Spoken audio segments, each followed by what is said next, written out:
রাসূল আমাকে প্রশ্ন করলেন, কাঁদ গেলা কেন? অসুস্থ ছিল নাকি? কাঁদ বলে, না আল্লাহর রাসূল, অসুস্থ ছিলাম না। তো যুদ্ধে যাওয়ার মতো টাকা পয়সা কি তোমার ছিল না? বলে, না আল্লাহর রাসূল, টাকা পয়সাও ছিল, যুদ্ধে যাওয়ার মতো মুনিশরি তোমার ছিল না। কাজ বললেন, আমি বললাম, না আল্লাহর রাসূল, আমার দুইটা দ্রুতগামী ঘোড়া ছিল, তো গেলাম না কেন? কাব ইবনে মালিক বলেন, আল্লাহর রাসূল, আমি মনে মনে আমার চিন্তা করতেছিলাম, আজ যাই কাল যাই পরশু যাই বলে বলে অবহেলায় যাই নাই, অন্য শরীরই কোনো কারণ আমাদের ছিল না। রাসূলুল্লাহ সাল্লাল্লাহু আলাইহি ওয়াসাল্লাম বললেন, এই সাহাবীরা, এরা তিনজন বৈঠক মদিনার ভিতরে আছে, জঙ্গল, এদের সাথে কেউ কথা বলবে না, সালাম দিলে সালাম দিবা না, সালাম দিলে সালামের উত্তর দিবা না। কাব ইবনে মালিক টেনশনের ভিতরে পড়ে গেলেন। কাব ইবনে মালিক রাদিয়াল্লাহু তাআলা আনহু বাড়িতে চলে গেলেন। সমস্ত সাহাবায়ে কেরামরা বাড়িতে চলে গেলেন। কাব ইবনে মালিক বলেন যে আমি মদিনার বাজারে যাইতাম, কেউ আমার সাথে, কেউ আমার দিকে তাকাইতো না, কথা বলার কথা আমার দিকে তাকাইতো না। কাব ইবনে মালিক বলেন, হেলাল ইবনে উমাইয়া, মুআওয়া ইবনে রবিহা, এই দুজন ছিল বড় বৃদ্ধ সাহাবী, যারা ঘর থেকে শরণের বাইরে হইতেন না, কিন্তু আমি ছিলাম নওজোয়ান। আমি আল্লাহর রাসূলকে দেখার জন্য মসজিদে নববীতে নামাজ পড়তাম, রাসূলের কাছে যাইতাম, সালাম দিত না, সালাম দিলে সালামের উত্তর দিত না। তবে আমি যখন নামাজে দাঁড়াইতাম, রাসূল কানি চোখে আমার দিকে তাকাইতেন। কাব ইবনে মালিক বলেন, আমি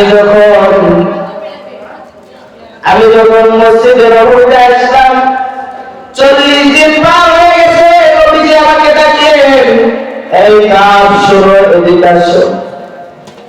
কাব ইবনে মালিক বললেন, আমি রাসূলের সামনে গেলাম। রাসূল আমাকে বলতেছে, কাব, তোমার ঘরে কি বিবি আছে? জি আল্লাহর রাসূল, বিবি আছে।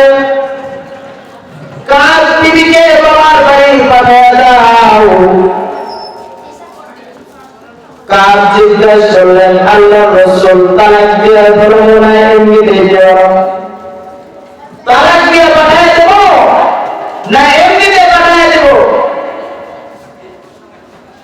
আল্লাহর রাসূল বললেন, কাব, এমনিতেই পাঠিয়ে দাও, তালাক দেওয়ার দরকার নেই।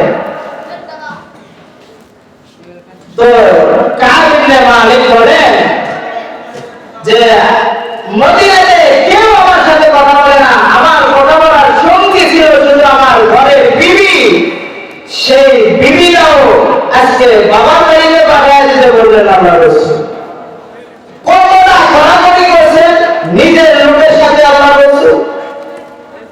এই জামানায় যদি আল্লাহর রাসূল থাকতেন, আমরা নামধারী মুসলমান, কালেমা পড়তে জানি না, তারপরও নামের শুরুতে মুহাম্মদ লাগায়, রাসূল যদি থাকতো, সব বাইরের ভোটার আইডি দিয়ে দিয়া নাম, ভোটার আইডির নাম মুহাম্মদ কেটে দিয়ে সবাইকে ইসলাম থেকে ঘাড়ে ধাক্কা দিয়ে বের করে দিত, নবীজি যদি থাকতেন। তো কাব ইবনে মালিক বলেন, টেনশন আরো বাইরে গেল। আরে আমি যদি এখন মারা যাই, আমার মৃত্যুর সংবাদটা মদিনার কোন মুসলমান পাইবে না, আমার জানাজায় কোন লোক হবে না, আমার মৃত্যুর সংবাদ কেউ পাইবে না। কাবিলে মালিক বলে আমার আগের চাইতে আরো দ্বিগুণ টেনশন আরো বাইরে গেল, যে আমার মৃত্যুতে কেউ খবরও পাইবে না। কার করেন যে এই অবস্থায় এই বৈকট আলোতে যদি আমি এখন মারা যাই, আমার মৃত্যুর সংবাদটা যে দেবে এমন লোক মদিনাতে খুঁজে পাওয়া যাবে না।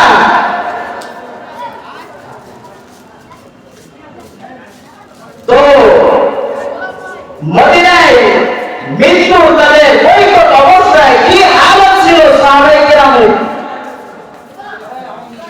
এখন কিছু 16 বছর পর্যন্ত কিছু জালেমরা বাংলাদেশে জালিয়াতি করে গেছে, তাদেরকে বাংলার মানুষরা বৈকট করেছে।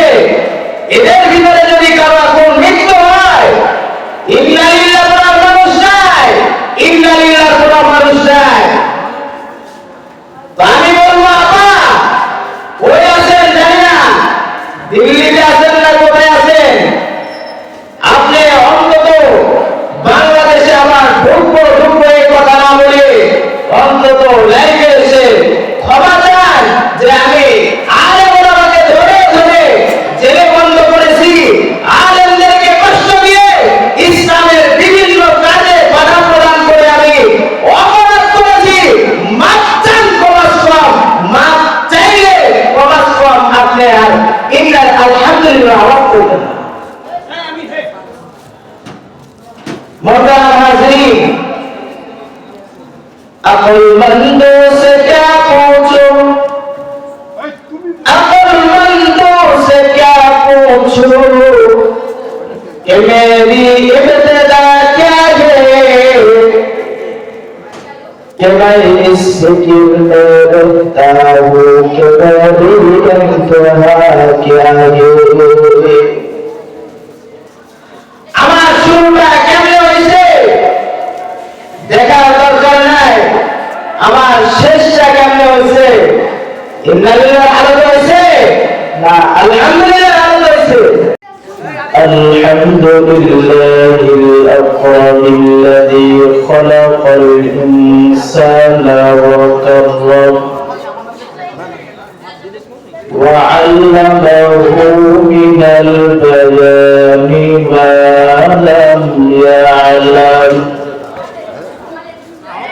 فسبحان الذي يحصى امتنانه باللسان ولا بالقلم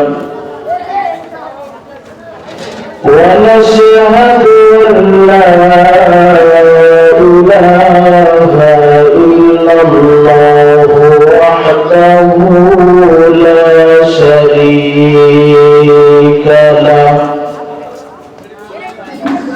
لا جد له ولا ند له ولا مثل له ولا مثال له ولا كاشف له ولا ولد له أما بعد فأعوذ بالله من الشيطان الرجيم بسم الله الرحمن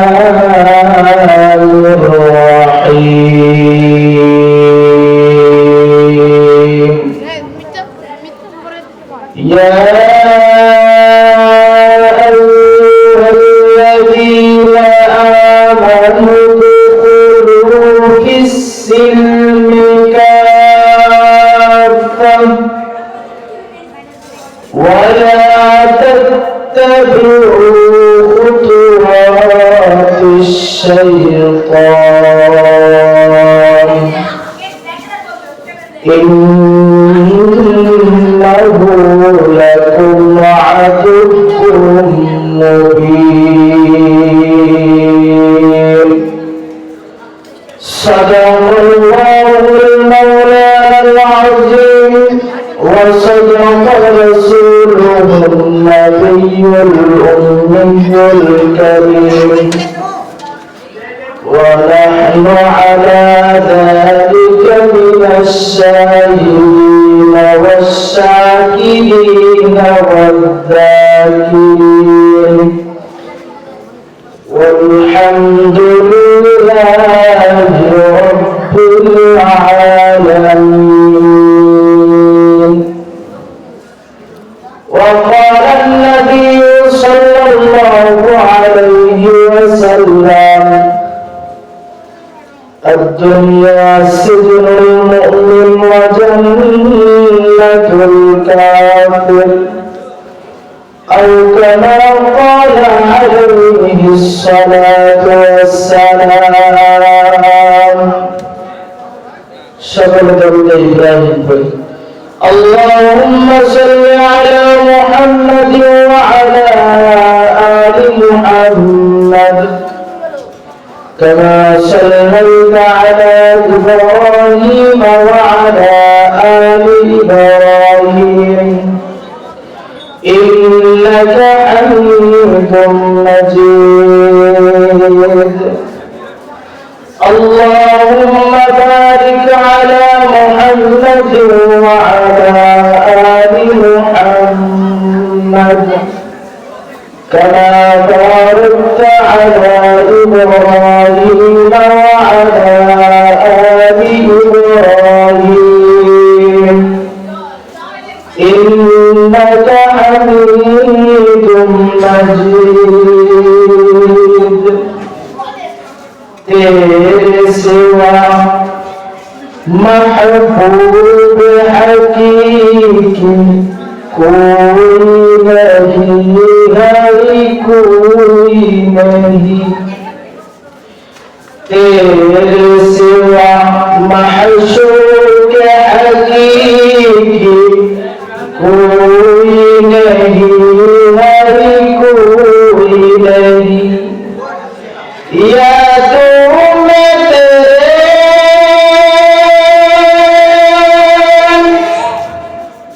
सबको भुला दो, कोई न मुझको याद रहे. अब तो रहे बस ताजा में आकर फिर दे जुबा अली मेरे ला इलाहा इल्लल्लाह ला इलाहा इल्लल्लाह ला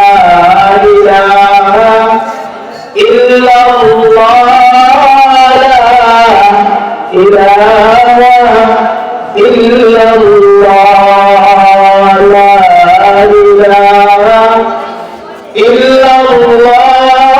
ला इलाहा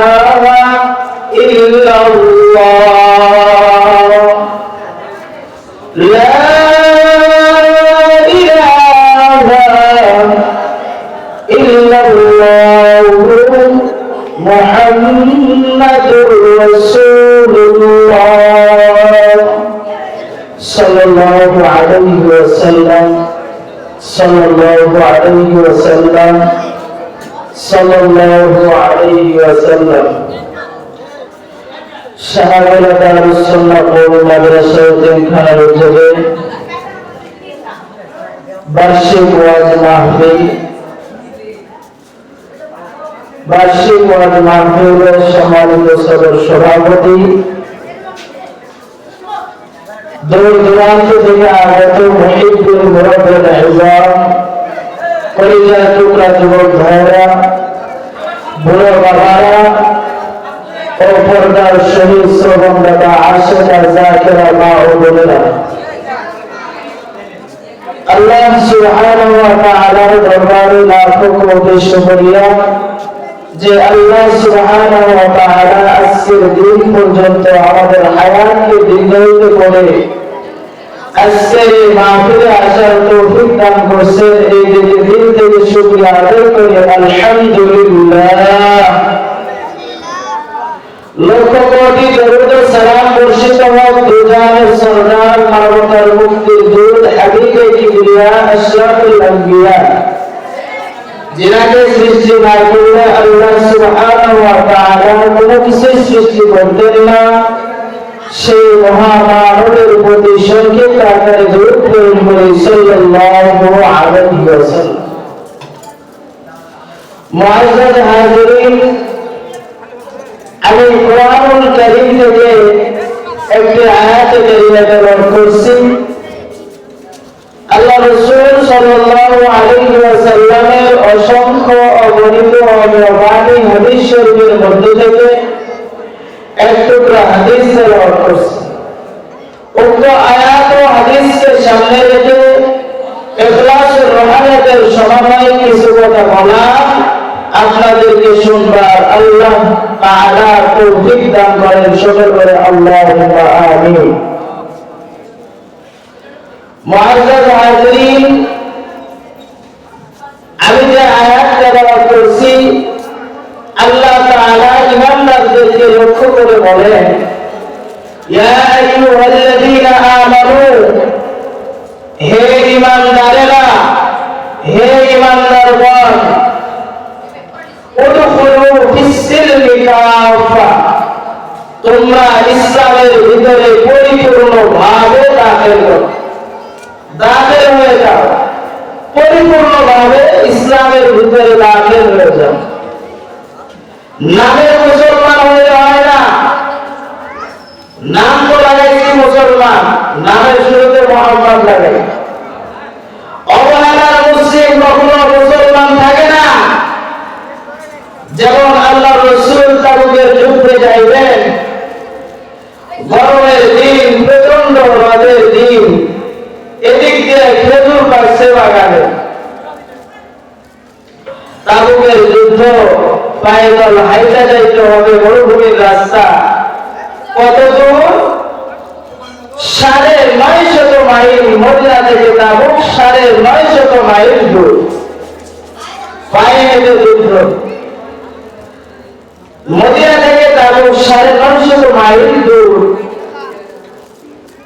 এতটা, এটা একটা ছিল ঈমানের পরীক্ষা, এটা একটা ছিল ঈমানের পরীক্ষা যে আল্লাহ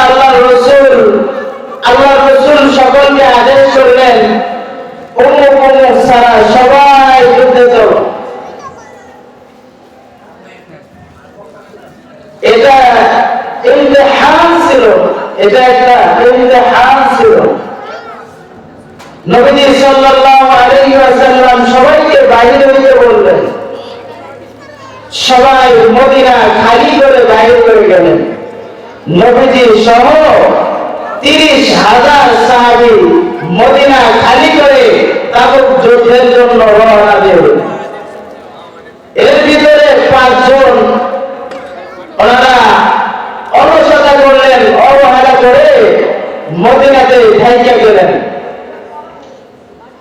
তো এদের ভিতরে ২ জন আবার একটু হোশ আইছে যে নবীজি কইছে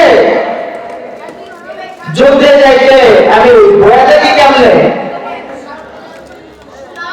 তো ২ জন আবার দ্রুতগামী ঘোড়া নিয়ে তাদের সাথে চলে গেছে। আর এই ৩ জনের ধান্দা যে আমরা পরে যাবনি। মদিনা থেকে তাবুক ৯৫০ মাইল দূর, যেতেও তো অনেক দিনের রাস্তা, যাতায়াতে মাস খরচ হয়ে যাবে। আমরা পরে এক সময় যুদ্ধের সামিল হব। এই ধান্দা নিয়ে তারা মদিনায় হয়ে গেলেন। এদের ভিতরে একজন কাব ইবনে মালিক, হেলাল ইবনে উমাইয়া, মুরারা ইবনে রবিহা, এই তিনজন মদিনাতে যাইতে গেলেন। 20-25 দিন পর খবর শুনে যে আল্লাহ রাসূল যুদ্ধ থেকে বিজয় অর্জন করে মদিনার দিকে আসছে। কাব ইবনে মালিক বলেন, রাসূলের নিয়ম অনুযায়ী রাসূল যুদ্ধ থেকে মসজিদে নববীতে আসলেন। কাব ইবনে মালিক বুখারী শরীফের মধ্যে বর্ণনা আছে। কাব ইবনে মালিক বলেন, আল্লাহর রাসূল নীতি অনুযায়ী মসজিদে নববীর ভিতরে আসলেন। আমি রাসূলের সাথে দেখা করতে গেলাম, যে আমি সালাম দিলাম, রাসূল সালাম দিলেন। রাসূল আমাকে প্রশ্ন করলেন, কাব গেলা কেন? অসুস্থ ছিল নাকি? কাব বলে, না আল্লাহর রাসূল, অসুস্থ ছিলাম না, তো যুদ্ধে যাওয়ার মতো টাকা পয়সা কি তোমার ছিল না? বলে, না আল্লাহর রাসূল, টাকা পয়সাও ছিল, যুদ্ধে যাওয়ার মতো ঈশ্বরই তোমার ছিল না। কাব বললেন, আমি বললাম, না আল্লাহর রাসূল, আমার দুইটা দ্রুতগামী ঘোড়া ছিল, তো গেলা না কেন? কাব ইবনে মালিক বলেন, আল্লাহর রাসূল, আমি মনে মনে আমরা চিন্তা করতেছিলাম, আজ যাই, কাল যাই, পরশু যাই বলে বলে অবহেলায় যাই নাই, অন্য শরীরে কোনো কারণ আমাদের ছিল না। রাসূলুল্লাহ সাল্লাল্লাহু আলাইহি ওয়াসাল্লাম বললেন, এই সাহাবীরা, এরা তিনজন বৈঠক মদিনার ভিতরে আছে, একজন বৈঠক, এদের সাথে কেউ কথা বলবে না, সালাম দিলে সালাম নিবা না, সালাম দিলে সালামের উত্তর দিবা না। কাব ইবনে মালিক টেনশনের ভিতরে পড়ে গেলেন। কাব ইবনে মালিক রাদিয়াল্লাহু তাআলা আনহু বাড়িতে চলে গেলেন। সমস্ত সাহাবায়ে কেরামরা বাড়িতে চলে গেলেন। কাব ইবনে মালিক বলেন, যে আমি মদিনার বাজারে যাইতাম, কেউ আমার সাথে, কেউ আমার দিকে তাকাইতো না, কথা বলার কথা, আমার দিকে তাকাইতো না। কাব ইবনে মালিক বলেন, হেলাল ইবনে উমাইয়া, মুআওয়া ইবনে রাবিহা, এই দুজন ছিল বৃদ্ধ সাহাবী, যারা ঘর থেকে শরমের বাইরে হইতেন না, কিন্তু আমি ছিলাম নওজোয়ান। আমি আল্লাহর রাসূলকে দেখার জন্য মসজিদে নববীতে নামাজ পড়তাম। রাসূলের কাছে যাইতাম, সালাম দিত না, সালাম দিলে সালামের উত্তর দিত না। তবে আমি যখন নামাজে দাঁড়াইতাম, রাসূল কানি চোখে আমার দিকে তাকাইতেন। কাব ইবনে মালিক বলেন, আমি যখন মসজিদে নববীতে আসলাম, 40 দিন পার হয়ে গেছে, নবীজি আমাকে ডাকলেন, এই কাব শোনো, এদিকে আসো। কাব ইবনে মালিক বললেন, আমি রাসূলের সামনে গেলাম। রাসূল আমাকে বলতেছে, কাব, তোমার ঘরে কি বিবি আছে? জি আল্লাহর রাসূল, বিবি আছে। কাব, বিবিকে বাবার বাড়ি পাঠিয়ে দাও। কাব জিজ্ঞাসা করলেন, আল্লাহর রাসূল, তালাক দেওয়ার ধর্ম না এমনিতে দেওয়া? তালাক দিয়ে পাঠিয়ে দেব না এমনিতে পাঠিয়ে দেব? আল্লাহর রাসূল বললেন, কাব, এমনিতেই পাঠিয়ে দাও, তালাক দেওয়ার দরকার নেই। তো কাব ইবনে মালিক বলেন যে মদিনাতে কেউ আমার সাথে কথা বলে না, আমার কথা বলার সঙ্গী ছিল শুধু আমার ঘরের বিবি। সেই বিবিটাও আজকে বাবার বাড়িতে পাঠিয়ে দিতে বললেন আল্লাহ রাসূল। কতটা ঘোরাঘুরি করছেন নিজের লোকের সাথে আল্লাহ রাসূল। এই জামানায় যদি আল্লাহ রাসূল থাকতেন, আমরা নামধারী মুসলমান, কালেমা পড়তে জানি না, তারপরেও নামের শুরুতে মুহাম্মদ লাগায়।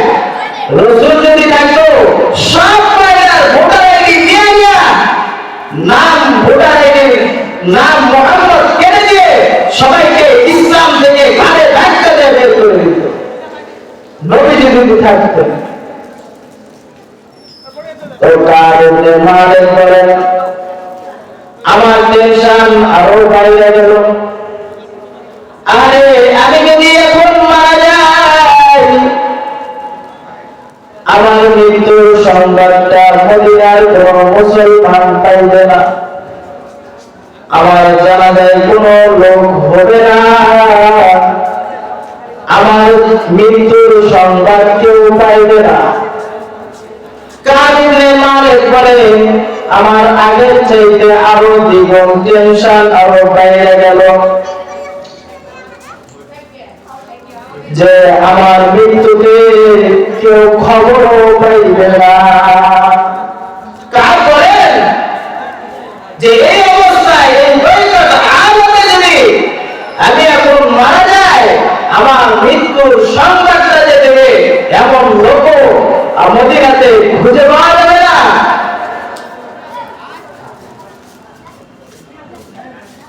তো মদিনায় মৃত্যু তাদের বৈকট অবস্থায় কি হালত ছিল সাহাবায়ে কেরামের। এখন কিছু 16 বছর পর্যন্ত কিছু জালেমরা বাংলাদেশে জালিয়াতি করে গেছে, তাদেরকে বাংলার মানুষরা বৈকট করেছে।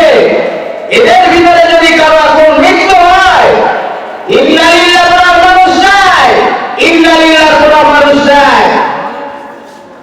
তো আমি বলবো আপা ওই আছেন জানি না, দিল্লিতে আছেন না কোথায় আছেন, আপনি অন্তত বাংলাদেশে আমার ঢুকবো এই কথা না বলে অন্তত লাইভে এসে ক্ষমা চান যে আমি আলেম ওলামাকে ধরে ধরে জেলে বন্ধ করেছি, আলেমদেরকে কষ্ট দিয়ে ইসলামের বিভিন্ন কাজে বাধা প্রদান করে আমি অপরাধ করেছি।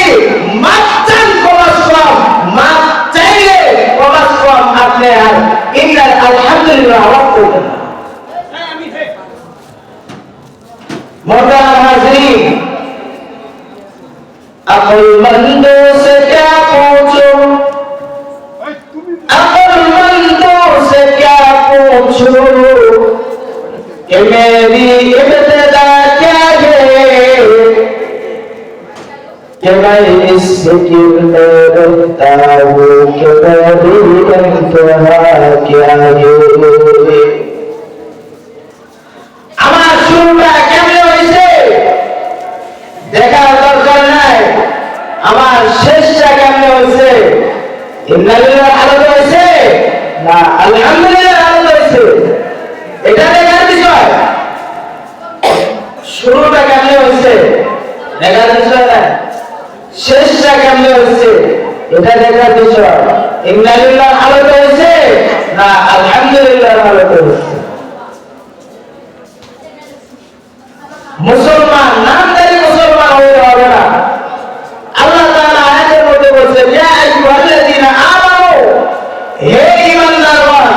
আল্লাহ বলেন না ইয়া আইয়ুহান নাস, হে লোক সকল বলেন না, আল্লাহ বলেন হে ঈমানদারগণেরা, উদখুলু ফিস-সিলমি কাফা, তোমরা পরিপূর্ণ মুসলমান না হয়ে কবরে আসো না, তোমরা পরিপূর্ণ ইসলামের ভিতর দাখিল হয়ে তারপরে কবরে আসো। আমাদের কোনো মুরুক্কের নাই, টেনশন নাই যে আমরা কি অবস্থায় আছি, কি করতেছি, কি হালত, মরণে কি আমার জানাজা এরকম হবে, মরণের যারে ভালো বলে আল্লাহ তারে ভালো হিসাবে করতে পারে। এই জন্য সেই বিদায়টা কেমনে হবে আমার আপনার, সেই বিদায়টা আমার আপনার কেমনে হবে, এটা চিন্তার বিষয়, চিন্তা করতে হবে। যেমন হযরত ওমর ফারুক রাদিয়াল্লাহু তাআলা আনহু, তিনার চিন্তা ছিল, তিনার চেতনা ছিল যে আরে আমি মুসলমান হইলাম, কিন্তু আমি যদি পরিপূর্ণ মুসলমান না হতে পারি। ওমরের টেনশন ছিল। কেমন টেনশন? হযরত ওমর ফারুক রাদিয়াল্লাহু তাআলা আনহু একদিন হুযায়ফার দরবারে গেলেন, যে বলতেছেন, এই হুযায়ফা, দেখো তো তোমার কাছে নবীজি যে মুনাফিকের লিস্টটা দিয়েছেন, ওই লিস্টের ভিতরে আমি ওমরের নাম আছে কিনা? হুযায়ফা শক্ত করে বললেন, আমিরুল মুমিনিন, এটা রাজ গোপন কথা, আল্লাহর নবী কাউরে কইতে মানা করছে। হযরত ওমর আরো টেনশনের ভিতরে পড়ে গেলেন যে হুযায়ফা যেন তো বলে না জানি আমার নামটাও মুনাফিকের লিস্টের ভিতরে আছে। এই কারণে হযরত ওমর রাদিয়াল্লাহু তাআলা আনহু একদিন ঘুরে বৃষ্টি পড়তেছে, হুযায়ফার দরবারে গিয়ে বলেন, এই হুযায়ফা, দরজা খোলো।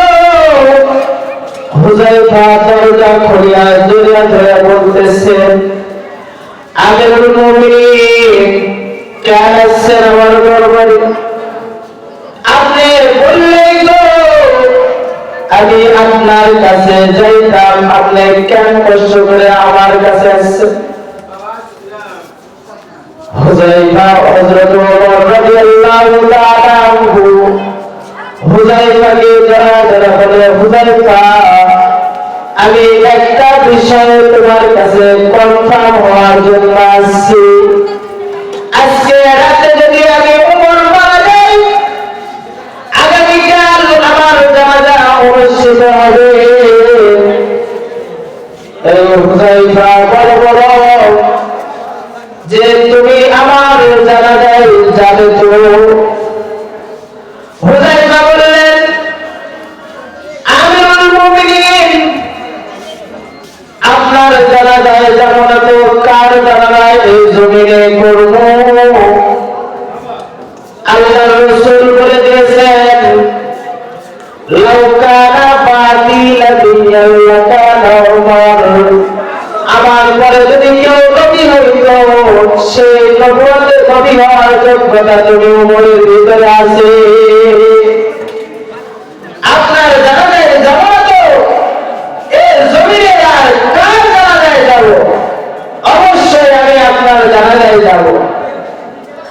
আমিরুল মুমিনিন বলতেছেন, এই হুযায়ফা,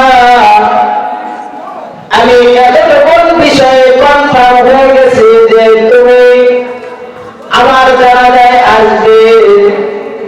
আমার নামটা অন্তত মুনাফিকের লিস্টের ভিতরে নাই। কারণ হুযায়ফা, তুমি তো কোনো মুনাফিকের জানাজায় যাও না, তুমি যেহেতু আমার জানাজায় আসবে, তো আমি এতটুকুন বিষয়ে কনফার্ম হয়ে গেছি যে আমার নামটা নবী দেওয়া মুনাফিকের লিস্টের ভিতরে না। হযরত ওমর কান্দে আর হুযায়ফাকে বলে, এই হুযায়ফা, আমার নাম যে মুনাফিকের লিস্টের ভিতরে নাই, এতটুকুন বিষয়ে আমি কনফার্ম হয়ে গেছি। কিন্তু আল্লাহ তাআলা খাতার ভিতরে আমার নাম নাকি জাহান্নামের নিঃশ্বাস এটা আমি জানি না। এই কারণে আমার মৌত পর্যন্ত আমাকে রোনাগারে কান্নাকাটি করতে হবে।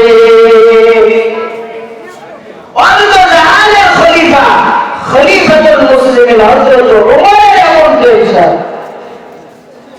যার ব্যাপারে আল্লাহ রাসূল বলেন ওমর ফিল জান্নাহ, ওমর তুমি জান্নাতি, ওমর তুমি জান্নাতি।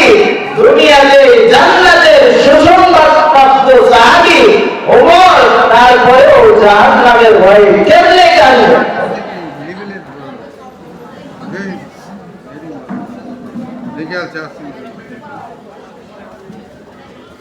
আর আল্লাহর কাছে তাদের এত ভয় ছিল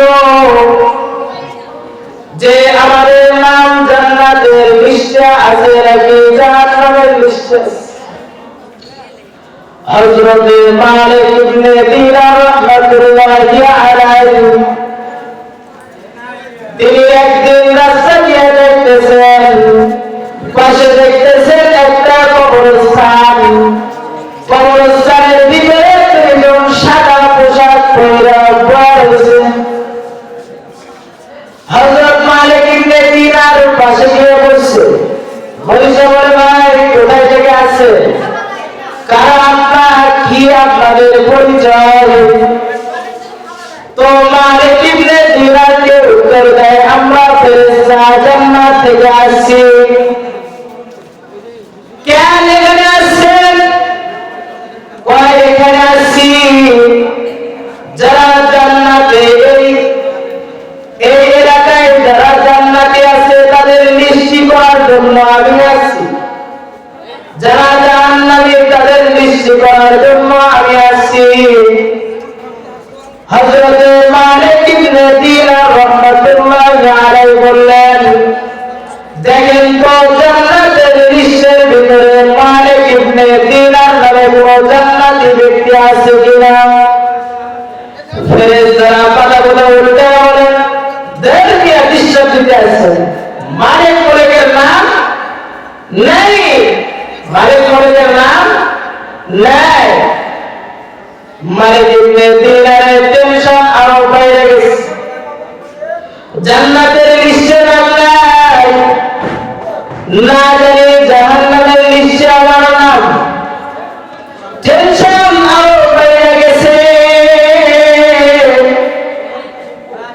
জান্নাতের লিস্টে নাম নাই, না জানি জাহান্নামের লিস্টে আসামির খাতার ভিতরে আমার নামটা উঠে। এই টেনশনে মালিক রাহমাতুল্লাহি আলাইহি অজ্ঞান হয়ে পড়ে গেলেন। হোশে আসার পর জমিন থেকে উঠে মসজিদে চলে গেলেন। 2 রাকাত নামাজ পড়িয়া মালিক ইবনে দিনার রাহমাতুল্লাহি আলাইহি 2 হাত আল্লাহর কাছে মায়া করতেছেন, ও আল্লাহ উহিব্বুস সালিহিন ওয়া লাস্তু মিনহুম, উহিব্বুস সালিহিন ওয়া লাস্তু মিনহুম, লাল্লাল্লাহ ইয়ারযুকুনি সালাহ। ও আল্লাহ আমি নেককার নই, কিন্তু আমি নেককারদের বড় ভালোবাসি, বড় মহব্বত করি, বড় পছন্দ করি। আমাকে নেককারদের খাদেম হিসাবে আপনি জান্নাতের খাতার লিস্টে উঠায় দেন। এই দোয়া করতে করতে মালিক রাহমাতুল্লাহি আলাইহি তিনি ঘুমিয়ে গেছেন। সকালে ফেরেশতারা আসছে, আচ্ছা বলতেছে এই মালিক ওঠো ওঠো কাজে যাও। মালিক ইবনে দিনার রাহমাতুল্লাহি আলাইহি লাগতে উঠছে, উঠে বলতেছেন তোমরা কালকে তুই ফেরেশতা না? কয় হ্যাঁ ফেরেশতা। কয় আজকে আমাকে টেনশন মুক্ত আমাকে কাজে যাইতে বলতেছেন কেন? তো মালিক ইবনে দিনারকে বলতেছেন আমরা যে কালকে জান্নাত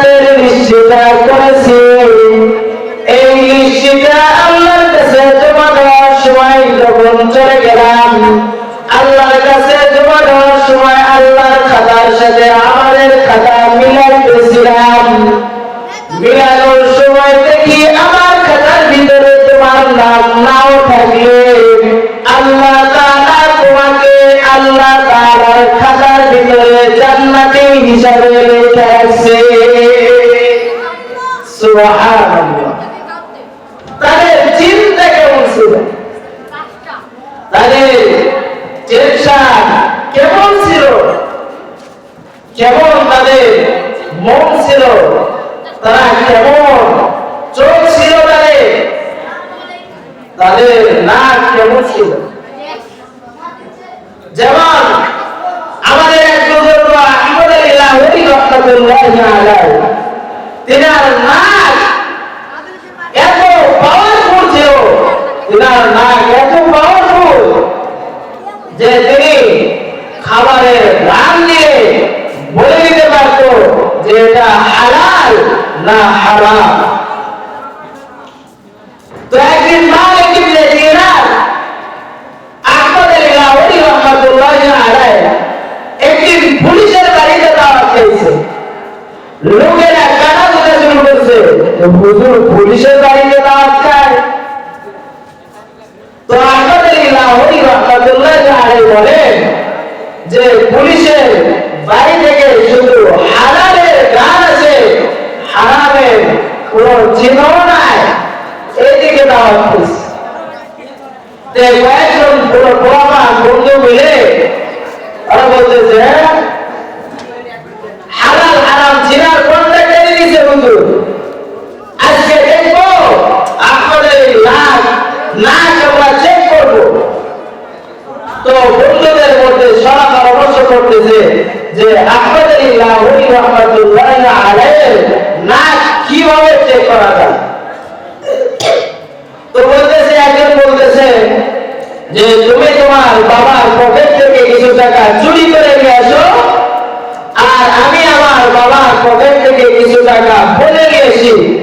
আমরা ভাববো যে চুরি করা টাকা তো এমনিতে হারাম, আর যেটা বলে নিয়ে আসছি এটা হালাল। চুরি করা টাকা দিয়েও ফল কিনবো, হারাম টাকা দিয়েও ফল কিনবো, হালাল টাকা দিয়েও ফল কিনবো। তো চারজনে আবার এক জায়গায় বসে, তো বন্ধুদেরকে দায়িত্ব বলতেছেন, এই তুমি কয় টাকা চুরি করে আনছো? কয় আমি 40 টাকা চুরি করে আনছি। কয় তুমি কয় টাকা? কয় আমি বাবার কাছ থেকে যে 15 টাকা নিয়েছি।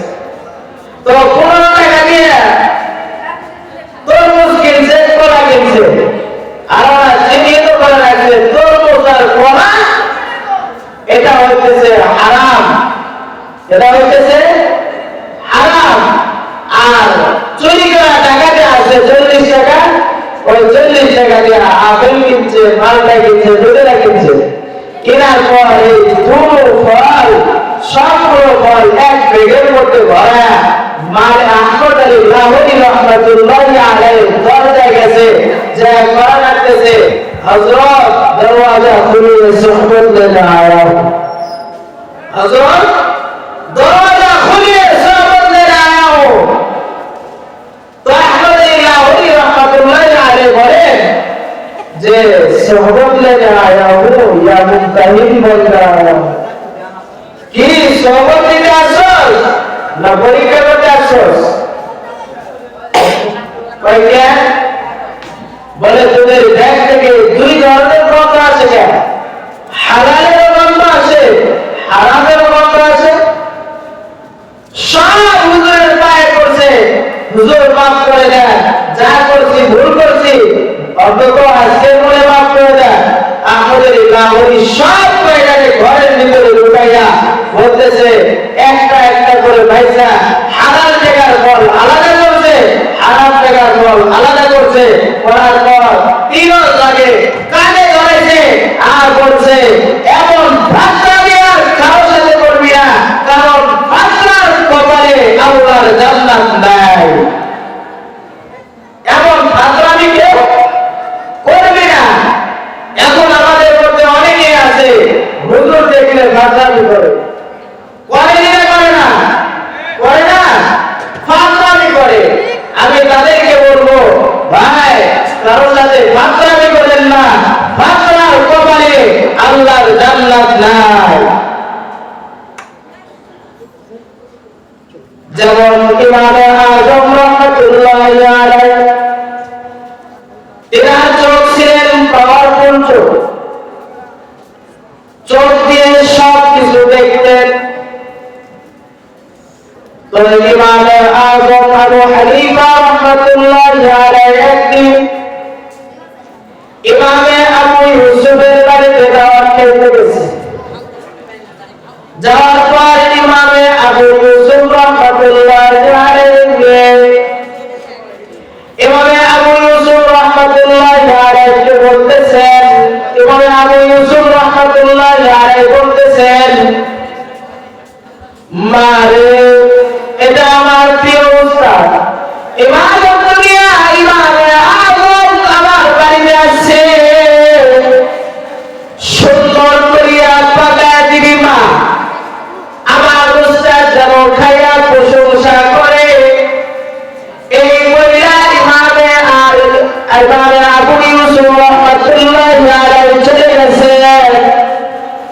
যার পর ইমামে আবু ইউসুফের মেয়ে সুন্দর করে রান্না করে ইমামে আযম আবু হানিফা রাহমাতুল্লাহি আলাইহির সামনে খানা পরিবেশন করছে। ইমামে আযম আবু হানিফা রাহমাতুল্লাহি আলাইহি খানা দেখা হুজুরের লাগ তো পাওয়ারফুল, ইমামের লাগ পাওয়ারফুল চোখ, ইমামের চোখ পাওয়ারফুল চোখ। তো ইমামে আযম আবু হানিফা রাহমাতুল্লাহি আলাইহি যখন খানার দিকে তাকাইছে, তাকায় দেখে আসমান থেকে সকিনা নাযিল হয়েছে খানার উপরে। তো ইমামে আযম ইমাম আবু হানিফা রাহমাতুল্লাহি আলাইহি একাই 4 জনের খাবার গেছে। সুবহানাল্লাহ, একাই 4 জনের খাবার একাই গেছে। ইমামে আবু ইউসুফ রাহমাতুল্লাহি আলাইহি যখন বাড়িতে আসে, ইমামে আবু ইউসুফের মেয়ে বলতেছেন, ইমামে আবু ইউসুফের মেয়ে বলতেছেন, এই বাবা, আপনি যে আপনার উস্তাদকে ধরছেন, এমন না খাওয়ার মতো উস্তাদকে ধরছেন যে সুন্নত খাবারের নিয়ম জানে না, পেটে যে জায়গা খালি রেখে খাইতে হয় এই সুন্নতটাও তোমার উস্তাদ জানে না। বাবা, তুমি তোমার উস্তাদকে এত খাইতে মানা করো। তো ইমামে আবু ইউসুফ রাহমাতুল্লাহি আলাইহি চলে গেছেন। যে ইমাম দুনিয়া ইমামে আযম রাহমাতুল্লাহি আলাইহি বলতেছেন, উস্তাদ জি, আজকে আমি আপনার নাতির কাছে শর্মিন্দা হয়ে গেছি। কেন এত খাইছেন না খাওয়ার মতো, এত খাইছেন কেন? তো ইমামে আযম আবু হানিফা রাহমাতুল্লাহি আলাইহি বলেন যে আমি এত খাইছি কেন, এটা গোপন বিষয়। যেহেতু তোমার মেয়ে প্রশ্ন করছে, আমাকে উত্তর অবশ্যই দিতে হবে। তো ইমামে আবু হানিফা রাহমাতুল্লাহি আলাইহি পর্দার কাছে চলে গেলেন। যার পর ইমামে আযম আবু হানিফা রাহমাতুল্লাহি আলাইহি বললেন, মারে, তুমি যে আমার সামনে 4 জনের খাবার দিছো, আমি যে একাই কেন খাইছি শুন তাহলে। কয় কেন খাইছেন? তো বলে, আমি যখন খানার দিকে তাকাই তখন আমি আসমান থেকে খানার উপরে সকিনা নাযিল হওয়া দেখছি। আল্লাহু আকবার বলেন। আসমান থেকে সকিনা বর্ষণ হইতেছে। আর দ্বিতীয়ত এক নম্বর গুণ যেটা, সেটা হলো একজন নেককার বাবুর্চির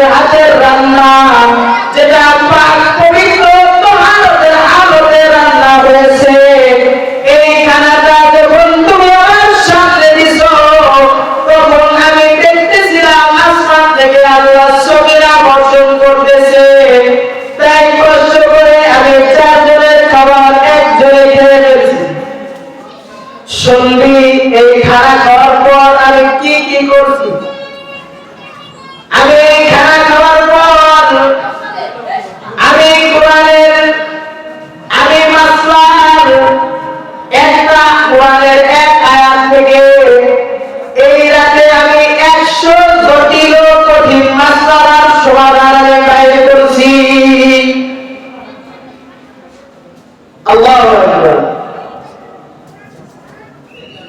1000 মাসালার সমাধান আমি এক আয়াতের ভিতর থেকে বের করছি।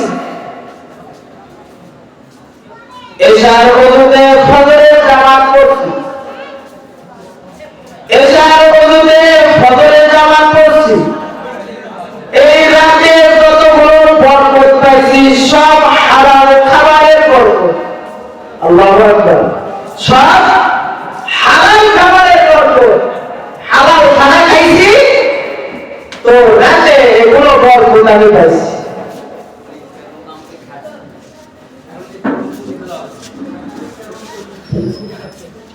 তাহলে হালাল খানা বরকত আছে না নাই? বরকত আছে না নাই? এখন এই যুগে আমরা পাক পবিত্র তাহারত অবস্থায় রান্নাই পাই না।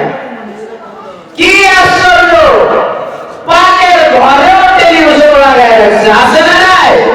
কথা বলে পাকের ঘরে বয়ে বয়ে তরকারি করে আর টেলিভিশনে যায়। তো এই খানা খাইয়া স্বামী নামাজি হইব, ছেলে খুব নামাজি হইব?